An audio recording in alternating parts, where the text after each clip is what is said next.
നമസ്കാരം. ഇന്നത്തെ എൻ്റെ വിഷയം റിട്ടയർമെൻറ്റ്. നമ്മളെല്ലാം ഒരു തൊഴിലല്ലെങ്കിൽ മറ്റൊരു തൊഴിൽ ചെയ്ത് ജീവിക്കുന്നവരാണ്.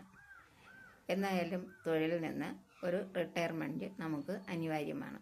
ഈ റിട്ടയർമെൻറ്റ് എന്ന് വെച്ചാൽ നമ്മുടെ വരുമാനത്തിൻ്റെ അവസാന വാക്ക് അല്ല എന്ന് നമ്മൾ മനസ്സിലാക്കുക.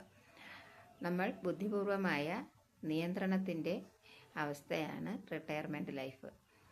നമ്മൾ തൊഴിലുള്ള സമയത്ത് ചെറിയ ചെറിയ ഇൻവെസ്റ്റ്മെൻറ്റ് നടത്തുകയും മറ്റും ചെയ്ത് ഭാവിയെ കൂടുതൽ കരുതലോടെ സമീപിച്ചാൽ നമ്മുടെ റിട്ടയർമെൻറ്റ് ലൈഫ് വളരെ സന്തോഷകരമായി കൊണ്ടുപോകാൻ കഴിയും.